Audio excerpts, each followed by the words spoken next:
Bravo Marion, continue comme ça, ce tournoi il est pour toi. Allez Marion, t'es la meilleure. Représente bien la France.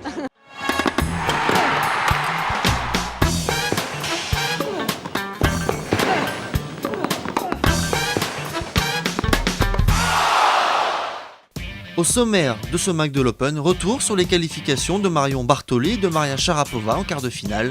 Côté coulisses, nous avons filmé au cœur du village GDF Suez la soirée des sportifs qui a fêté les 20 ans du tournoi. L'occasion aussi pour la fondation GDF Suez de remettre un chèque à l'association Faites le Mur. Enfin, pour le clin d'œil du MAG, nous avons suivi le temps d'une journée les ramasseurs de balles du tournoi.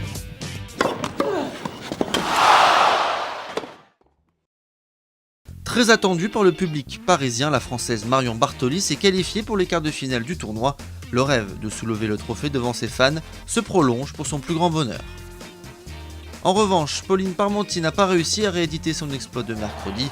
Après avoir éliminé l'Espagnole Medina Garrigues, 24e mondiale, la Française, fatiguée par la Fed Cup le week-end dernier, a été éliminée ce jeudi en 8e de finale. Son passage à Paris a laissé des traces. Je me sens forcément un peu fatiguée, j'ai très mal à la fesse.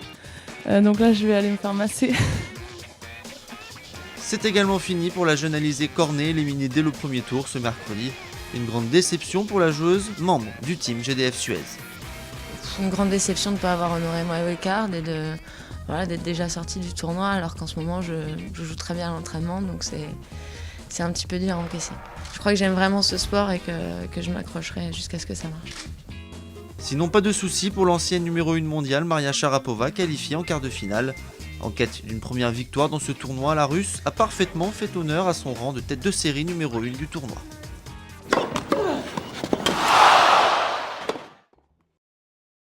Cette année, la soirée des sportifs de l'Open GDF Suez, incontournable rendez-vous des personnalités du monde du sport, a fêté les 20 ans du tournoi, synonyme de 20 ans d'engagement de GDF Suez en faveur du tennis féminin. De nombreux champions, anciens ou actuels, ont soufflé les bougies aux côtés d'Amélie Mauresmo, co-directrice du tournoi. Cette soirée a été l'occasion pour nous d'aller à la rencontre d'un sportif parrainé par GDF Suez. Aujourd'hui pour moi être parrainé par GDF Suez c'est quelque chose de très important parce qu'il m'apporte un soutien depuis maintenant 3 ans, donc on est sur on commence notre 4e année ensemble. C'est un partenariat de rêve. Soutien de l'association Faites le Mur depuis 1999, la fondation GDF Suez a tenu lors de cette soirée à remettre un chèque de 5 000 € à Yannick Noah, président de l'association. Donc c'est un partenariat qui dure et qui est très important pour nous. Concrètement, ce sont des enfants qui ont donc accès au tennis, qui ont sur des sites au cœur des cités. Nous avons maintenant 26 sites. On leur offre une structure, on leur offre le matériel, la possibilité de s'entraîner, la possibilité de bouger, de voyager. Dans le cadre du nouveau partenariat entre la fondation GDF Suez et l'association Un maillot pour la vie, les joueuses de l'Olympique lyonnais, sponsorisées par GDF Suez, ont également remis un maillot à Amir, jeune garçon de 10 ans, suivi par l'association, dont le but est d'apporter un soutien moral, du rêve et de l'espoir aux enfants dont la vie a malheureusement croisé l'hôpital.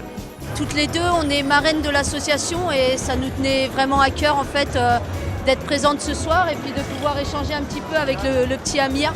Et on est très contente d'être ici parce que déjà on voit d'autres sportifs et en plus ça nous permet de changer un peu du foot et d'être au tennis, donc c'est vraiment super sympa. On a eu la chance de regarder le match de Maria Sharapova, donc voilà, c'est pas rien quand même. Après son tour du monde en 45 jours, Loïc Perron était manifestement ravi de retrouver certains de ses amis, sportifs et chanteurs. Il a également tenu à souligner l'importance et la valeur du partenariat de GDF Suez avec le monde du sport. Bah, c'est sympa de voir des copains. Bon, alors évidemment, la ville, c'est pas un copain, c'est un peu compliqué. Mais c'est sympa. Quand on est ici pour les 20 ans d'un partenariat de long terme, moi j'aime bien. J'aime bien la fidélité en toute chose. Nos partenariats comme ça sont intelligents, en s'inscrivant sur la durée, sur la construction d'une famille et de certaines valeurs, et c'est pas mal.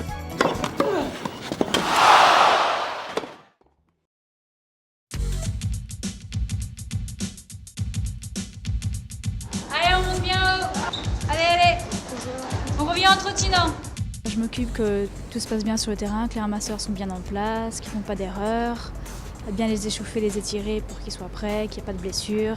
J'ai fait des sélections pour être à Roland Garros. J'ai été prise en 2010. C'est plus simple qu'à Roland Garros, mais il faut quand même bien ramasser, pas faire des bêtises. C'est l'occasion de voir les plus grandes joueuses à Paris, et donc c'est vraiment une expérience très sympa, même si c'est pendant les cours, ça vaut le coup de rater une seconde de cours.